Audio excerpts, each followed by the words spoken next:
Hi and welcome. My name is Derek Feldman and I'm with Achieve, and I'm excited to be here with Angela White with JGA. Hi everyone, nice to be here with you to share our new research. Yes, and so we're excited. Today's conversation for the next hour will be about the results from the Millennial Impact Report, which is our third year in the study and research that we've been doing around millennial engagement.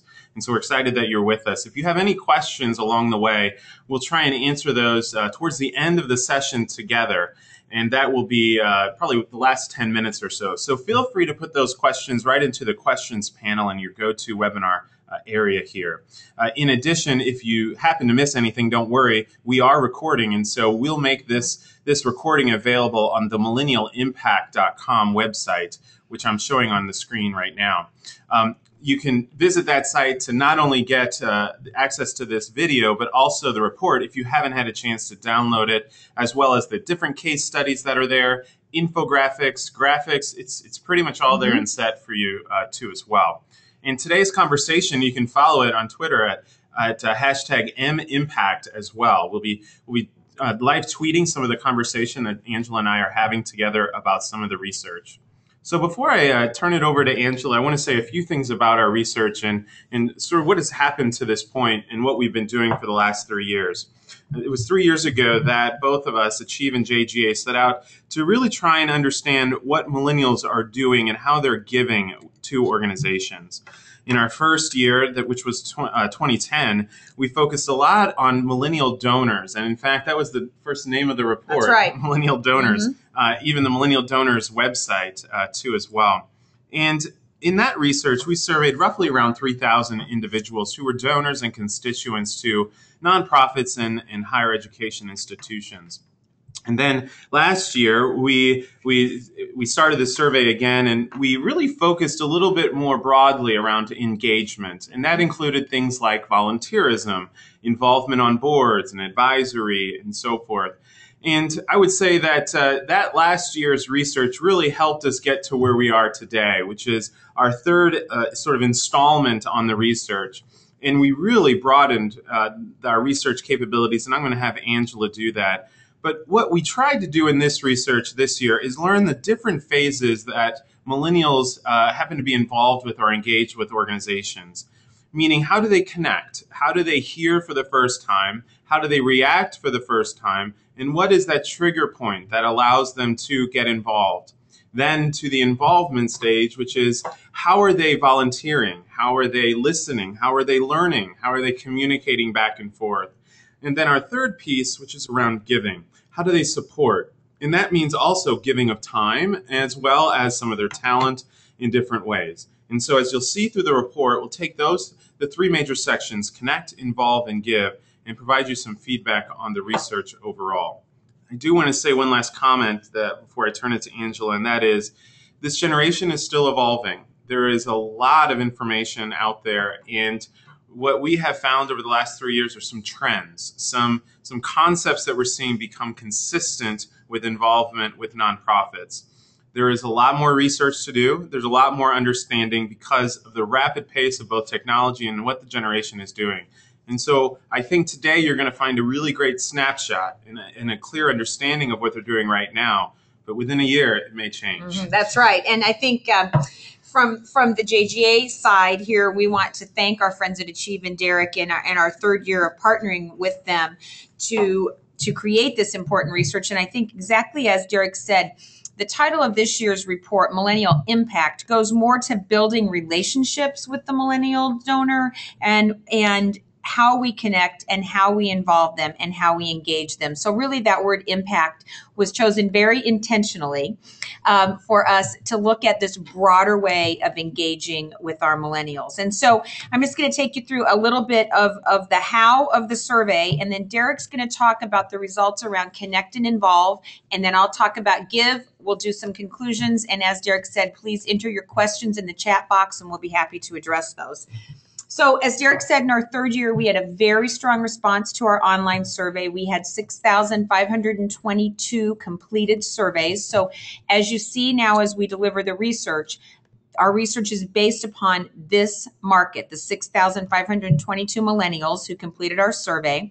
We had 14 research partners that helped disseminate the survey, and we did one general survey. We this year added 2 unique features which we think make the research and our report stronger. We added 3 focus groups of millennials in 3 different cities, Indianapolis, Seattle, and Washington, D.C., to test what we were receiving online as research responses with millennials in the room and to have a conversation. And so you'll see the focus group research also woven into this report. And thirdly, we did an online survey of nonprofit professionals to understand the successful strategies and programs that our nonprofit friends are using to engage millennials and to get the nonprofit perspective on the impact of millennials today and how that will grow in the future. So we had 89 of those surveys completed. We've done case studies around some great examples from the nonprofit community. So we think that the focus groups and the nonprofit survey really round out the online research. Yeah, and I would say too, as we look at the online survey of nonprofit professionals, that's an ongoing piece. We want to continue to hear from organizations around the country that are doing great work in engaging millennials. So when you go to the millennialimpact.com, if you are a nonprofit professional, please let us know, as we'll continue to highlight organizations that are not only implementing some of the research findings, but also having some great success. Right. So you can see the demographics as you pull up your own report. And I'm going to move on to Derek to talk about the findings around connecting, and then we'll move from there. Great. And so as we mentioned, on the millennialimpact.com, you can find a lot of these different infographics here. Don't worry, we're not going to go through each one of the elements on the screen. We're going to dive right into the Connect piece overall. As I mentioned in the beginning, the purpose of the Connect piece is to understand how they first got interested and involved with a nonprofit. How did they hear about them? And then when they hear about an organization, what are they actually doing? Where are they going? And what is the connection that they're making in that initial inquiry phase of their involvement with organizations? As we look here, the website by far is the primary preference for millennials to learn about nonprofits. That website and then social media too. A couple things that we should note here, and there's some clear takeaways too as well. But the website by far is an important piece, and social media is. But when we dive into how social media happens or what they're doing, what we discover is that it isn't necessarily the organization themselves being on Facebook that is actually connecting with millennials through social media. It is the messages that the organization's followers are sending to their networks that is telling them about a nonprofit, an event, and so on.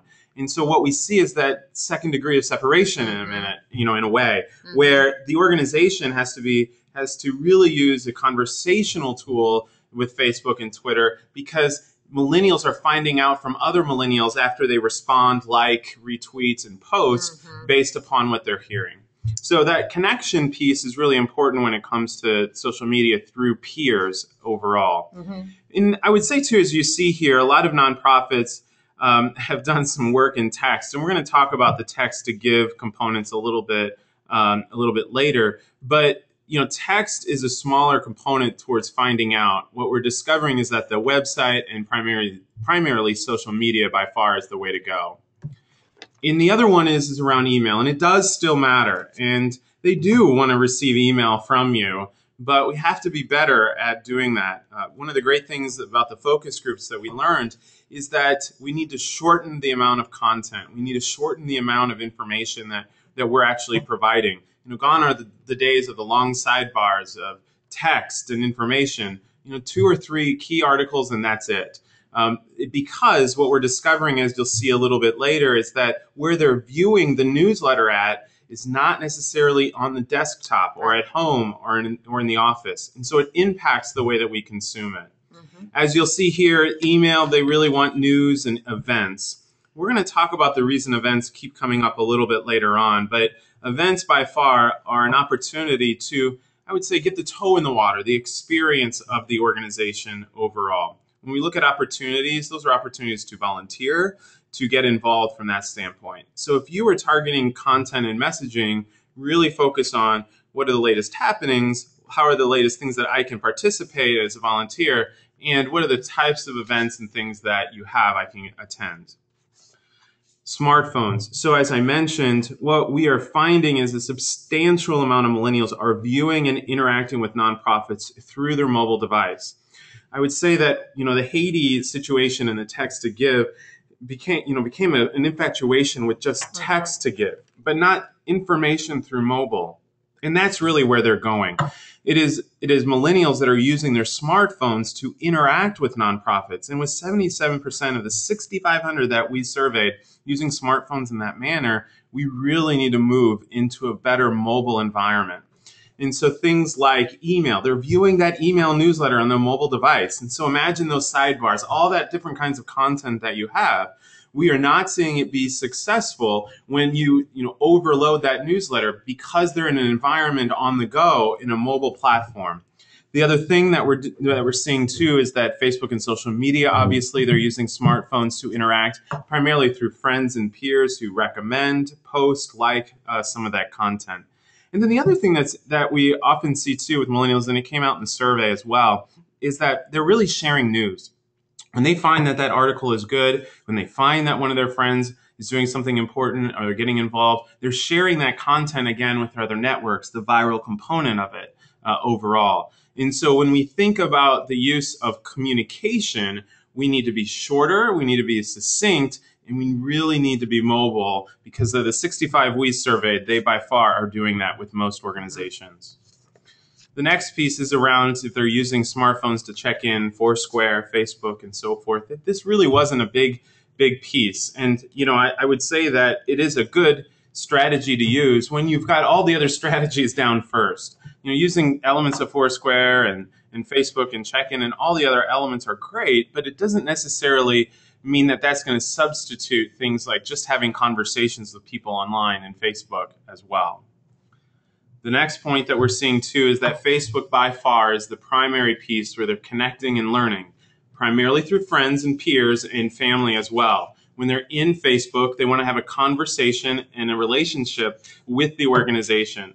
That conversation needs to come to really be around a humanistic aspect of who you are as an organization. We need to stop, as we heard from a lot of our focus group individuals, is that we're seeing a lot of organizations just using traditional PR methods within social media. Rather than just saying we have an event, it's, has anybody gone to the event? This is our CEO doing the chicken dance. Let's check it out and see what's going on. I think your chicken dance metaphor is a good one here because I think that what we've learned is they don't want to hear from the corporate face of the organization. They want to hear from the people, the CEO, the person at the event, et cetera. Yep. So how do you personalize those connections, right? Exactly. And so Facebook by far will be an important piece. Now here is an interesting piece overall. With Facebook only, there is other data coming from Facebook itself that a little over half of the user base on Facebook, everybody, is viewing that content on mobile. Mm-hmm. And so, you might have the best looking app, the best looking pieces there, but it may not matter because they're half of them are viewing it in a mobile environment. And as we saw earlier in our research, that we're seeing that smartphone usage is so high. So therefore, we need to really look at conversations that allow us on the run to talk and discuss together. The next piece is, which of the following ways have you interacted with nonprofits on Twitter? By far, Facebook, of course, was bigger than Twitter overall, but still important. Following, retweeting, complimenting, and just showing, that participation through hashtagging. Even today, was saying that, I want to follow an event and participate in that manner. And so what we have to realize too is that there are a lot of millennials that are following, and they may not be reciprocating a lot of that conversation back in Twitter as much as they're looking for, at least from our study in Facebook. The second one is around social media trends, and we decided as we were going through this to provide some context overall as to the different types of social media elements that millennials are using and how they're using it. What we discovered by far is that Facebook and Twitter were number 1 and number 2. Pinterest, Google Plus, and Instagram. At that point, Instagram, obviously got a lot more attention recently. But Pinterest and Google Plus were by far on the lower levels of participation overall. And so LinkedIn too was there, but not as strong. So Facebook and Twitter were the primary methods for social media engagement. So now we're going to go ahead and move to involve. So if we had to summarize the connect piece, What we discovered is we need to be mobile. We need to reduce the amount of copy and content that we're communicating in newsletters and communication overall. We need to provide easy options for them to go to our site, sign up to register for an event, sign up to participate, and sign up for a smaller level of volunteerism, which I'm going to get into here. Another thing that you should note is that as we were doing the focus groups, and this section is in the report too, so you'll want to make sure you pay attention to this area, is that mobile sites is not a replication of your existing website. Right. Think about the mobile environment when you are out on the run. We heard a lot from millennials in our focus group saying, when I'm out and I hear about a nonprofit, it usually is in the context of one of my friends volunteering, one of my friends attending an event, or one of my friends liking a piece of information. Mm-hmm. And so because of that, we need to create a mobile site that allows them to do those couple things. We highlight, I believe, the Met in our report. They do a nice job of having people directly connect to how they can get tickets to events and some of the performances, how they can participate and volunteer, and then obviously how they can learn about some new information relative to some of their social media sites. Mm-hmm. And Derek, wouldn't you say that as we heard from millennials that they want to respond in the moment, they want a quick call to action. So if I want to buy tickets and I go to my smartphone and I have to try to navigate your website on my smartphone, I might give up. Exactly. Right? Yeah. Later on, Angela's going to talk about the impulsivity or the in the moment piece that we're seeing. I say in the moment lends itself to impulsivity to a certain extent. And what we're finding is as they hear, again, from their friend about an event, from their friend about a volunteer experience, or from their friend about a piece of information you put out, they're in that moment inspired to find out more. They move beyond the inquisitive phase. So your ability to allow them to easily push a button and say, sign up to be a volunteer, and it only takes a small amount of time, less than 10 seconds, that's an opportunity where you capture their attention. If they're brought to your website and it's very challenging, you probably miss the opportunity. Mm-hmm. All right, so let's go ahead and go to the involved section. And here, our focus was primarily moving from that connection and saying, I'm inquisitive, I'm learning, to now I want to actually be involved. And there are several things that came out of this involvement section that are brand new for this year. What we discovered is that there is a new volunteer continuum that exists for millennials. A lot of the millennial respondents that we heard from, both in surveys and focus groups, are starting out relationships with organizations in a very small way. They're what we would call micro-volunteering. Organizations like Spark.com have really helped this movement happen. And in that concept, it's I'm online, or I can do an activity with you within an hour with not being on site. That might be you call me, or we connect over email or social media, and you need me to perform some work like design, marketing, or anything else. These really short, small snippets of opportunities, this micro-volunteering experience, it really provides that millennial with the on-ramp to really engage in volunteering.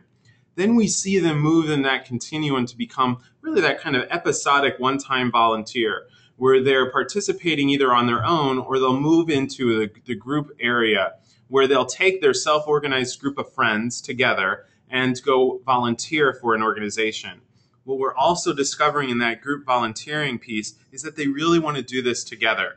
So the typical piece of volunteerism when it comes to group is we'll get everybody from the same company, we'll get everybody from the same network of people come together, and we'll keep them separate for about 2 hours. What we're actually finding is that millennials want to volunteer together. They want to connect and continue to use that socialization pieces that we're seeing. And so if you're going to have them be dispersed for 5 hours on their own, it might not be a piece that they'll be interested in coming back because of the high connectivity piece that they like. Mm-hmm. So moving from micro-volunteering, episodic volunteerism, group volunteerism, to then leadership opportunities as well. And this includes things like organizing events, participating in young professional groups, and so forth. We should note about young professional groups here. In the last couple of years, we have really tried to spend a good amount of time trying to understand where young professionals fit into the continuum. I would say, 4 to 5 years ago, or even 6, we were seeing a lot of nonprofits create young professional groups as their opportunity to engage millennials. I would caution you on that, as we have had a lot of our data and our conversations in focus groups with millennials tell us a little differently. They do view that as an opportunity, but not as the initial opportunity for involvement. What we're seeing millennials want are these smaller things, these smaller opportunities, and then involving their peers. And if the relationship continues on obviously an upward trajectory with engagement, they then would move into performing a young professional or participation in that really formalized group of programming. And so I would recommend that anybody interested in doing that make sure that they at least have all these other options prior to that young professional piece overall. Mm-hmm. All right, so now let's go ahead and move on to the next piece around volunteerism. What's your preferred volunteer? And as I mentioned earlier, this came out of the continuum, that short-term volunteering, ongoing and intensive pieces. Overall, we listed a lot in the survey, some examples of these things, from short term being, the example around social media or online where I can help with design or marketing, all the way to the intensive, which we listed pieces like AmeriCorps and Teach for America and other more intensive types volunteer programs. Finding the perfect match is obviously important. They prefer to learn primarily through their peer. Remember, through social media aspects primarily, and or through email that's forwarded on by their friends. So overall, as you're looking, these are all online and or word of mouth opportunities for the first 4 overall. When we think about that preference to learn, what we need to make sure that we're doing as organizations is sending out messages that are easily shareable to a network of millennials together by one person. So for instance, I would take a message that would say something like, we're looking for 10 individuals who help us with marketing on these kinds of dates. If you feel free to forward this on to 10 of your friends and get them involved. That kind of piece is much more shareable than a piece that says, we need volunteers on Saturday. So we need to make our content in the volunteer request a little bit more shareable as well. Mm-hmm. And when we look at how they want to volunteer, obviously using their background experiences, event planning, and like I said, we'll discuss the event piece later when Angela gets to it, that interacting is very important. And also this nonprofit and board committee piece, they're all there, and interest in joining a board is there as well, and a committee and a leadership role. But we can't start out with that. That isn't necessarily what every millennial wants. I mean, not everybody should be your board member, right, of any generation. Right. And so as we look at this generation saying, if those want to bypass the complete volunteer continuum, which you will have because they're so skilled in certain areas and you think they would be a great fit, obviously, please do offer that nonprofit board position, because that's the major reason they don't get involved, because they're not asked. But don't assume that everybody wants that type of leadership role, that some will be satisfied with communicating and being your advocate online, and some will be satisfied with bringing their friends around to an event for you, and some will be even more satisfied by personally creating their own leadership skills and abilities for you as well. Mm-hmm. As we look to is the new generation, most of them, as I mentioned, did not have the time, nor they ever been asked for the reason of why they haven't been on a board. They do see that as a great opportunity, and they see that as an opportunity given that they may not have a lot of financial capability at this time to give. So now I'm going to go ahead and give this over to Angela, as I mentioned, from the Connect to Involve. And so assuming that they're involved at some point, this will affect their giving. That's right. And so let's look at what we found out about millennials giving online and giving in person. Some things that were surprising to us, some things that were repeats from last year's research.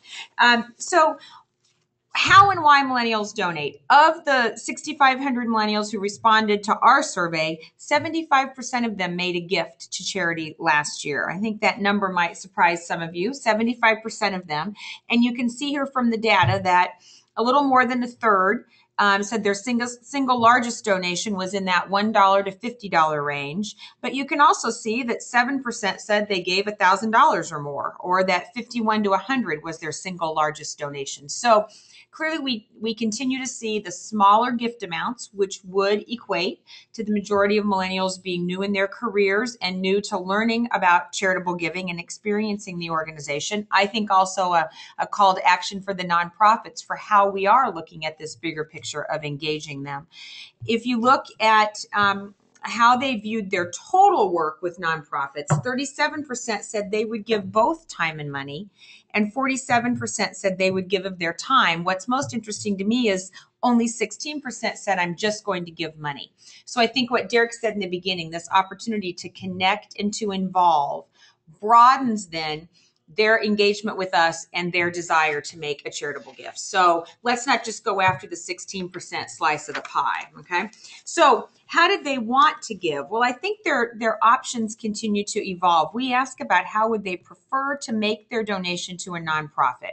Overwhelmingly, 70% said I prefer to give online. And I think Derek has some anecdotal information from the focus groups about, look, I don't really have a checkbook. I don't have the book of stamps sitting around. I'm not going to respond in a typical fashion to a business reply envelope, although you'll see that 34% said I would make my gift through the mail. So 70% said I'd like to give online. 39% said I want to give in person. We're going to connect that back to events and how they give at events and support you via events. And then I prefer to give via email, 34%. And again, that's then linking back to the website to make their gift online. Okay. We've talked a lot about smartphones. We think the future's uncertain for mobile giving with millennials right now. 85% said they had not ever donated to a nonprofit organization through their phone. And 90% said they had not ever made a donation to a nonprofit on Facebook. So what's their hesitation? Well, 42% said they're worried about security issues. And 47% said you haven't ever asked me to do it that way.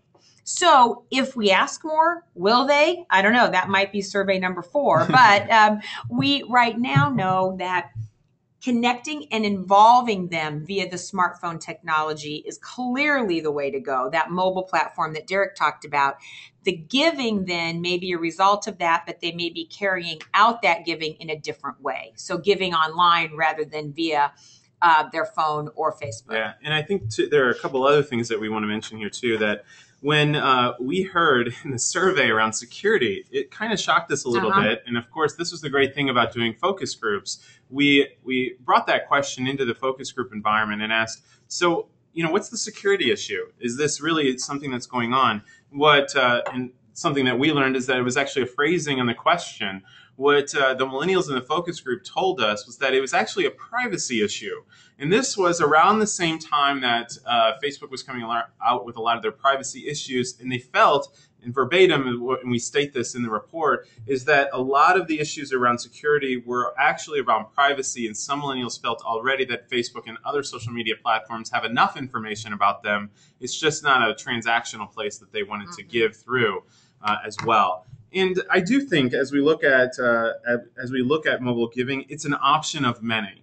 And it doesn't necessarily mean we don't do it. It's just right now we don't have enough data to say that is the primary method. Well, we have enough data to say it's not the method, primary, right? But we don't have enough data to say not to do it. It's just we need to be smart about our resources in how we go about. And if I had to rank them, obviously we need to make sure our online giving pieces are set and stable. Then we need to move into some other elements of email solicitations and some of the other online mobile applications that talk about your story, but doesn't necessarily lead to the giving aspects right now. Yeah, right. I agree completely. So what inspires these millennials to give? Well, 42% of them said they're going to give to what inspires them at the moment. This is where we get into the responsiveness, the perhaps impulsiveness, but clearly a message to us in the nonprofit community that we need to, when we inspire, we need to have an immediate call to action.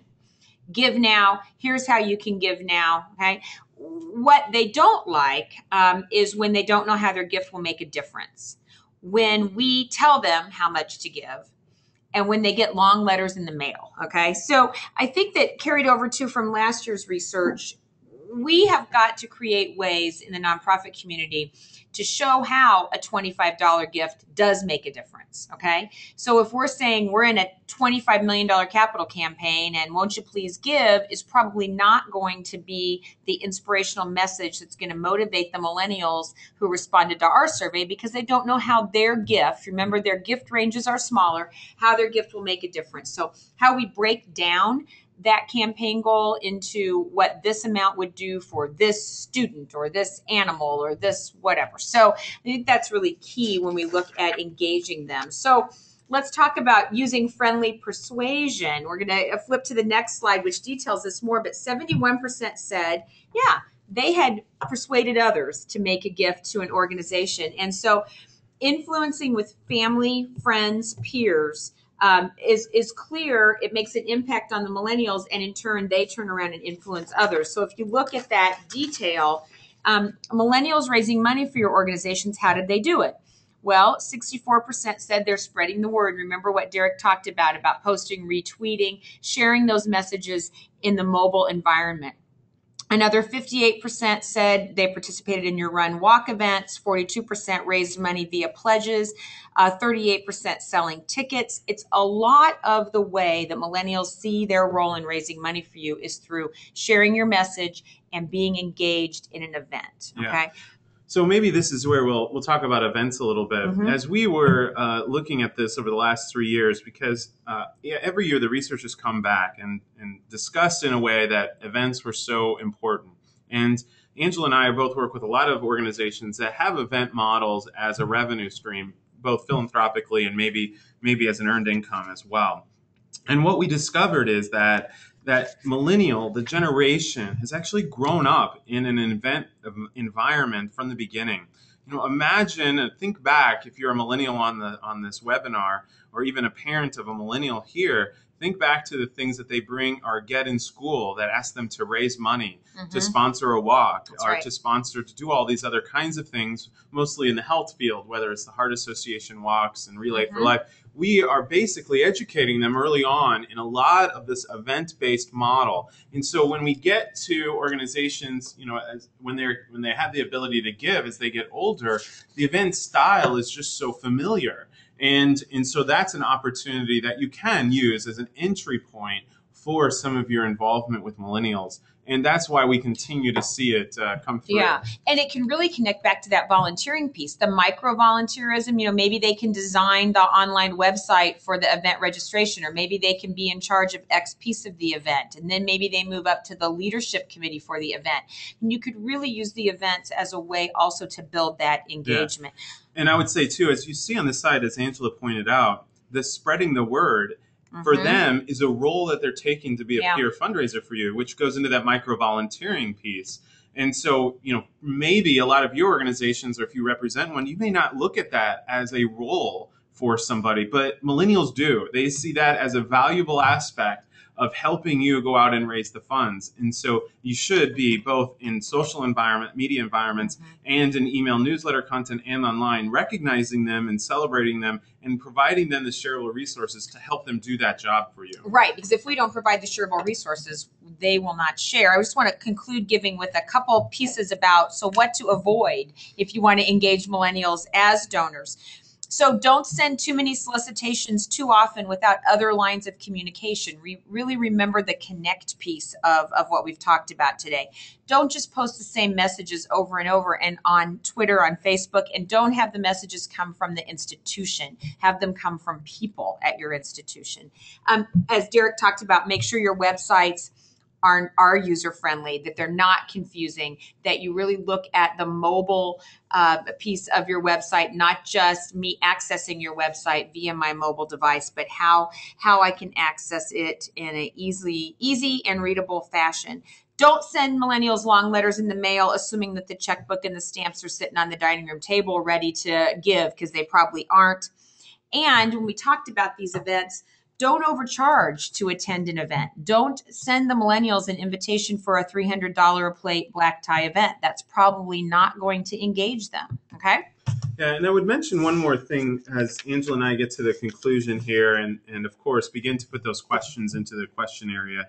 And that is around, why bother with this generation? Right. And I know that some of you are executives of foundations, higher ed, and there's also executives of bigger nonprofits and even small ones. And it comes down to what your expectation is of this generation in the next 4 to 5 years.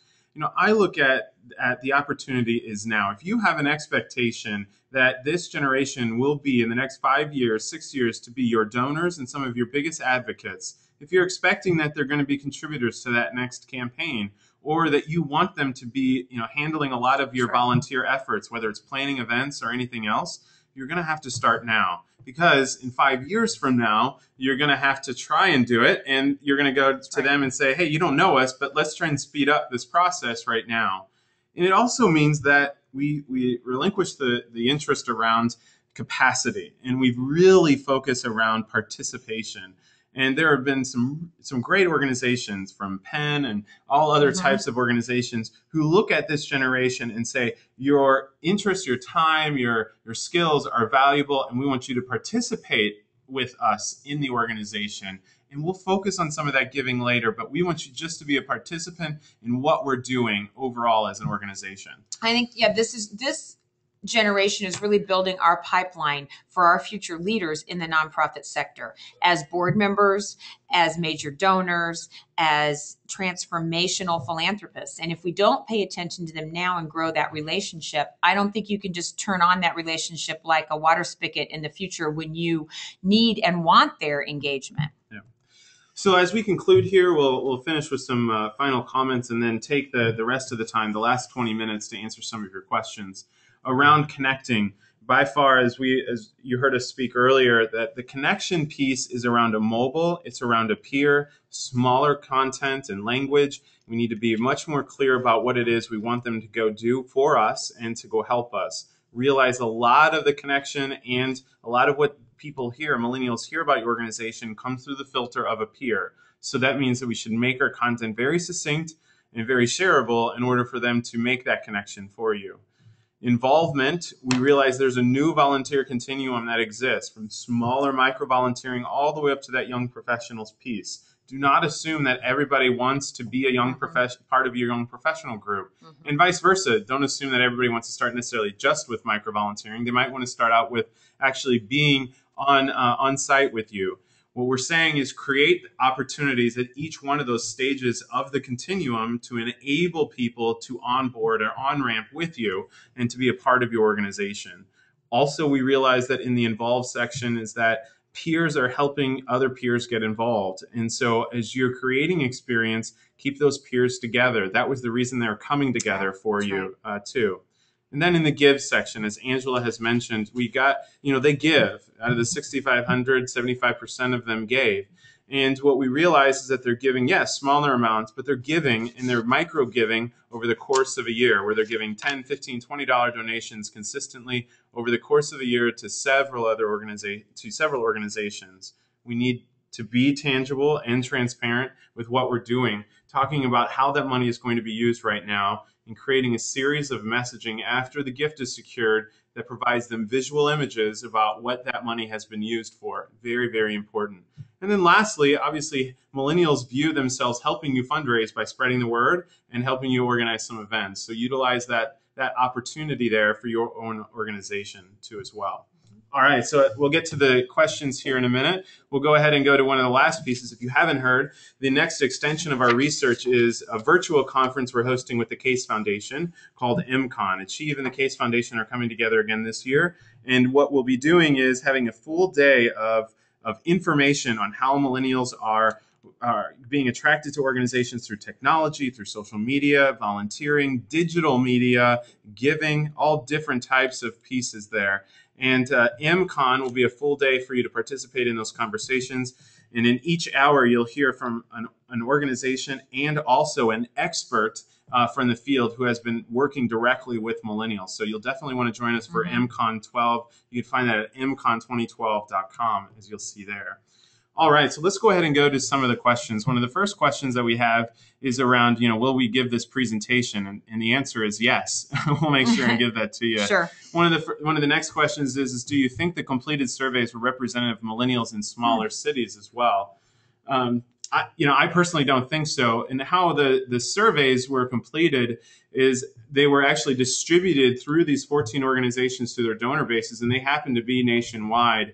And we actually created a map. We haven't had that on the website yet. We see the map has a substantial amount, obviously, on both coasts and in some of the more metropolitan areas, rather than some of these small cities. Angela, I don't know if you. Yeah. So you do think, Derek, that we had small city representation? We do. Yeah. I think it's pretty much everywhere. Did we have a concentration in those big cities? Absolutely. Yes, we did. But we also had concentrations everywhere else. The next one is, I'm surprised that mobile apps are not mentioned in the Contents Connect slide. I have heard others talk about the website giving way to the app world. What is your take?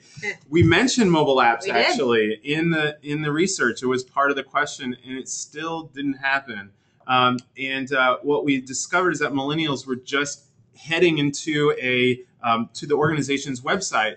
And imagine if you were a peer, you heard it through Facebook or social media or Twitter, you heard about something from your peer, they're referencing a link onto a website, they're immediately going to that website and bypassing the app. The app did okay. It was just not as popular as the direct website. Right, and that might unfold more in the future as we have more apps as well. But yeah, I agree. It just didn't fare as well as going right to the website. So let's see. The next question is did you survey tablet use? We didn't, and that's something that we can definitely look at in the future.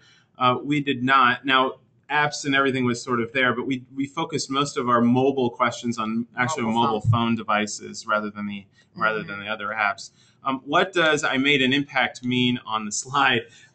Is feeling as if, and that was part of the survey questions, where we asked millennials how they wanted to respond back in Facebook, and what they wanted to hear back from an organization was, this is how how you as an individual are impacting the organization. So success stories also around some of the beneficiaries that you're serving, the stories also from the organization's program side. Right. So however it was, through a gift, through their volunteering, through spreading the word, they want to understand how what they're doing to help you is making an impact on those you serve. Yeah. Okay. Earlier in the presentation, there was a stat that said 34% of millennials prefer to give in the mail. Can you clarify if that is email or printed mail? That's mail. Yeah, that's printed mail. That's printed mail. Even though we told you they don't have checkbooks and stamps. Direct mail is not dead. And we certainly see that with our broader constituent groups generationally. But 34% of these millennials still said, I prefer to give through the mail. Now, what you may be seeing at your organizations is when you're getting a response through the mail, it may not be with a check. It may be with that credit card piece filled out too. Okay. But clearly, there's still direct mail there. So the next piece here is around how does, and we have a ton of series of questions here, so we'll get through as many as we can throughout. One of the questions comes from, how does the CEO of a nonprofit balance working with relationships with boomers and millennials? The question that I get a lot too, and I'm sure Angela does, it comes down to both staff and volunteer resources. We know that millennials will respond more to peers, and so boomers respond to peers, their fellow peers too as well. I mean, the whole capital campaign models are based upon a committed group of volunteers asking other people for money. But when we look at how millennials react, it's primarily through a volunteer. The organization needs to become the facilitator of the communication, not the organizer all the time. And so as we look at it, you should begin to create a group of millennials that will help you connect with other millennials, help you continue to message that. There's organizations that will have at MCON that will actually talk about a social ambassador systems that they've used with millennials, where online they're having conversations with fellow peers and telling them about an organization, where the organization spent most of their time was establishing these relationships with them. So the nonprofit CEO needs to balance it in the term of using more volunteers per se than less staff. Yeah. And I would also say too that the CEO needs to make themselves available at all times. And it doesn't mean that they would that they're always per se on. It's just that they're always there to have a relationship with millennials, and providing having your CEO be on Twitter and connecting with millennials is very important. Having your CEO be in social media and Facebook and provide very humanistic content and conversational pieces around what you're seeing really happening with the people that you're serving. Those are all different ways that your CEO could really work with millennials with not necessarily a ton of time intensive. Right. And I also see it as segmentation, Derek. So how do you look at the segments you're trying to reach from your nonprofit? And we look at millennials, we look at our current major donors, we look at the future major donors, however you break your segments, and then figure out what connecting, what involving, and what soliciting has to happen in each segment, and then who plays a role and what role do they play, so that it's clear how we can take a limited number of resources and staff hours and make the right connections. But if we don't segment and we try to be all things to all people, you won't have the time and money, and you won't make the right impact. Yeah. So one of the questions that we have next is around text giving, text message giving. And Patty, this answer is for you. We did ask a lot around text giving. We've asked this actually over the last 3 years. Yeah. And it consistently has been in the range between 13 and 18% overall have done a text gift. The higher elements that we've seen were obviously when we had this survey launch during the Haiti incident. Yes, it was high. It was very high during that time frame. But it really hasn't changed much in the 3 years. Yeah. So one of the next one is, can you expand upon event options for engagement and giving? Yeah, so we see that the event model, as I mentioned, and you'll see in that slide earlier that we had where they're spreading the word about the event, they're helping organize those events. What we would mention is that the events necessarily are not focused on just millennials, that we have events that are for millennials and events that are for everyone. And in both aspects, that's where you can really use millennials. With the events for millennials, that's the one where I would ask millennials to help organize, to help communicate, to create the program for it, and to also help spread that and network it out to their friends and followers overall. With the events that are for the organization, whether you're a zoo and you have a big event, or whether you're a university, this is where you allow millennials to program certain aspects of that, so that they have ownership over the element of the event, that they can use that in their way to help communicate to their network. You should go and attend. I worked on fill in the blank. So there isn't anything else to grasp onto if they haven't participated in some of the program development side of it. But continue to create that role of spreading the word, but also having them be at the events, connecting with people and helping them to utilize their social networks to get other people there. Right. And I think meaningful engagement, as Derek just gave examples, I think we heard once in the focus group, don't ask 42 of us to come and work a coat check. Let's have some meaningful engagement. Maybe they blog about the upcoming event. I think all kinds of ways, as Derek mentioned, that are meaningful for them to be engaged. Yeah, one of the questions around is, can you expand upon the statistic that millennials don't like to be told how much to give? We did ask a series of questions related to solicitations, where we said if there is an option or a particular amount, would you like that or not? And yeah, we heard more that they didn't necessarily like that, but there were 30 to 40% of them that said yeah. Yeah, they did. And I think that giving them a range, and a range that's realistic, for their giving levels is important. I think it also ties back more into it.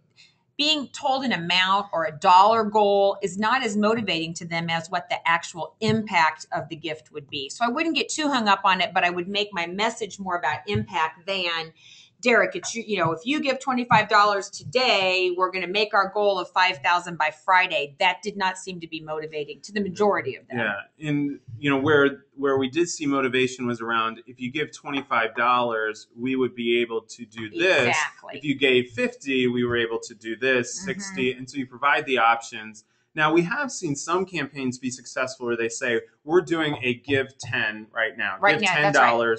But the concept around that when we asked some of the focus groups, tell us why that's successful. Well, the branded reason, there was a big reason why $10 specifically was needed. It was, $10 of our 10 minutes of our time, or $10 to do $10 to help a net or something else. Whereas in the $25, if you're saying, give 25, we need to reach $25,000 by Friday, we hope you give 25. That didn't resonate at all. When we look here, the next question is, it's great to communicate with millennials through social media, but how do you get them to follow you in the first place? The old challenge to getting a lot more fans and followers. A couple things that this is the peer option, right? And so your ability to send messaging through the people that you already have, including some of those other generations, has the potential to be picked up by millennials. The other piece too is that I would recommend getting a group of millennials that board members know, corporate funders know, maybe there's some employees, your sponsors, all of these different kinds of partners that you have become part of your ambassador system to help them understand and help them to communicate out the reason why you should participate in this Facebook community. Helping others understand that will be very, very important. The next one is, has your research shown any connection from receiving an email, like an electronic newsletter, and millennials giving in response to that email? We did, asked around email communication when it came to giving, and that was one of the preferences that we saw. So e-solicitations by far. If we're looking at just email newsletter content, the answer was no. No, yeah. It was not as specific as you should give, and this is what it's for. That piece was much more successful. And that actually goes into a lot of the newsletter pieces that we mentioned earlier. A lot of our e-news communication needs to be a lot better with millennials. We didn't see millennials, scanning in their mobile devices all the way to the bottom and saying, "Hey, you should definitely give." That didn't happen, and a lot of millennials told us that they're not interested. And remember what Derek said earlier about let's make the message short so that when I do open it on my mobile device, I can see that email, the call to action, the link to the website. So yeah, exactly. But mostly through the e-solicitation, not newsletter. And a key to remember is that an e-solicitation is not your direct mail letter plunked into an email. Yeah. So what are the most significant differences you have discovered between ex-donors and millennials? And this also actually comes down to some of the pieces around young professional groups. By far, in past surveys, when we looked at some of that age demographic, the Xers were a little bit more interested in that formal programming. But you'll have to realize that Xers at that point are in their early 30s and moving up. And, they're kind of moving into less of the social and more the career professional path. Right. I mean, millennials are doing that too, but we see towards that span that they're moving in that area.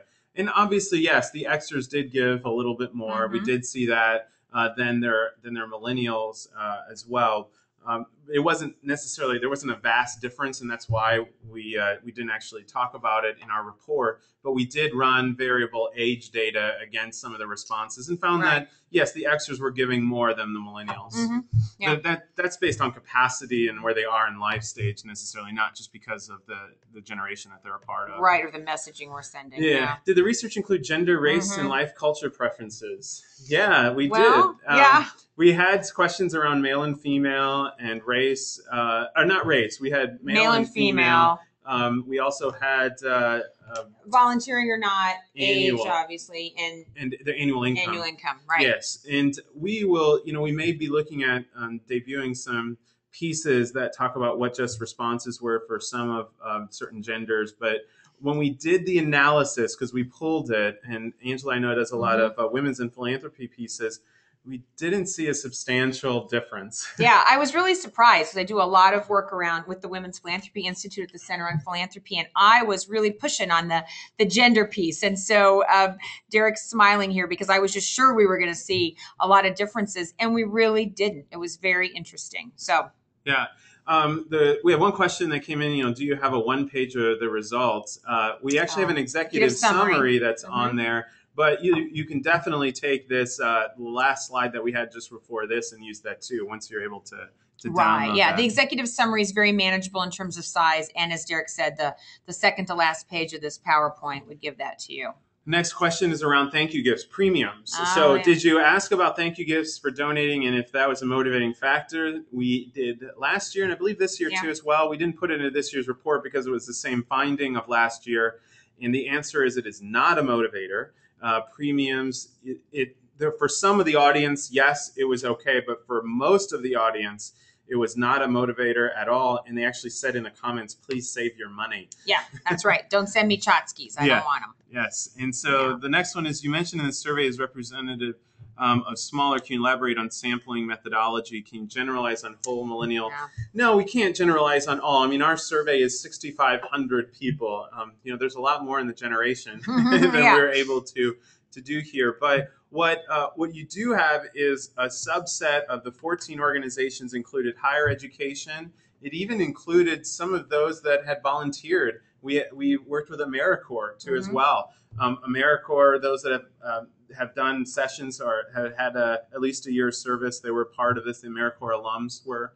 Then we had those from mobilize.org who have connections and just interest in nonprofits. So we definitely had a range of interest and involvement nationwide, which was really, really nice. And when we looked at our college and university sample, we emailed sent the survey to all, not just to donors, not just to volunteers. So I think we had a good wide sampling, and then of course the general survey distribution. Yeah. what are some good mobile options to provide, both giving, website, blog, or other? So if you do happen to create a mobile website, which we would recommend, we would say that we look at what millennials were wanting in the moment. That is, where can I find a few of the latest things that you're doing? So a few of the highlights, maybe one or two clear pieces, and it might even be a news tab or this is what's happening now, and it might be a pull down to that information. Obviously, some of that social media and how I can connect with you. So what is your Facebook? What is your Twitter handle as well? What is the next event? How can I get registered or buy those tickets to participate?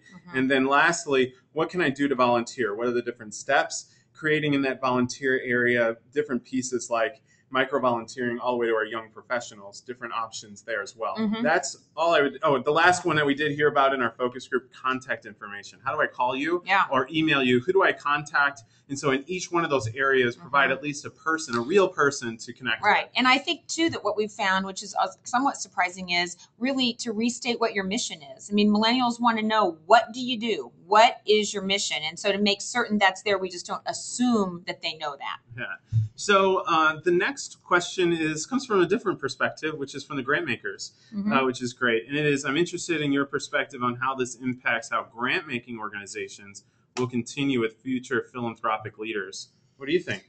Wow, that's a great question. And I love it because I think it's really important, too, that we're just not thinking about this research from the nonprofit perspective, from asking for engagement and donations, but also how do we grow the future philanthropic leaders of each of our communities. And so I think it's a challenge to grant-making organizations as well. I think you can take these research findings and extrapolate them to how you are growing the next level of philanthropists, how you connect with them, how you share information. I think it's a great question, and I think it's very applicable. In thinking about grant-making institutions or ones that, those leaders that are coming out of families that might have the resources to create such institutions, it is what we heard from millennials in a lot of our data over the last 3 years is that millennials want this tangible transparency. They want the ability to understand what grant makers are doing. What's the impact that they're having?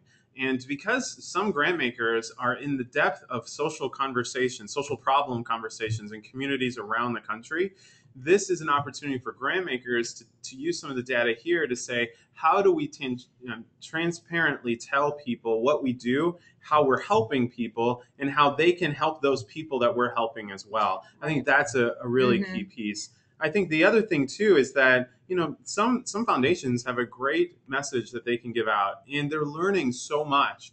And this is an opportunity to help millennials not only understand what they're learning about an issue or an area, but be part of the conversation within social media too, and help them understand that you're part of this discussion around this social problem that exists. And that's around that connectivity barrier. Yeah, I would also add, we've had one such meeting here already in our community with grant makers. And the other piece of the question was, how can we as grant makers support the nonprofits we fund to reach out to the millennials? So there's a granting side of it as well to help with the resource issue around this. Yeah. So one of the other questions is, were there any causes that they were more inclined to support over than others? It actually wasn't in this year's research. It was in last year's research. And we asked questions around the environment, social service, and education. And those three were the top three. But I will say, if you go back to that data point, the difference was not substantial. No. It was all across the board. So I think what we found is that millennials have interest in all areas. It's actually when they reach out or try to connect, it's their response that they get from the organization that determines the involvement. Well, I wish we could get to the other ones, but we're on the hour, and we apologize. If you have any questions, do let us know. We'll have this video up on the millennialimpact.com site for you to review too as well. Thank you so much for your interest. Please do tell us if you're doing anything that you think others should know about. There's an area on the website that you can go to and input that information. Yeah. And as a participant last year in the MCON conference, I really would encourage you to go to that website, mcon2012.com, and register. That will be a great day for you to learn more, hear from leaders, and learn some new practical tips. Right. Take care, everybody. We wish you the best. Thank Bye-bye. you.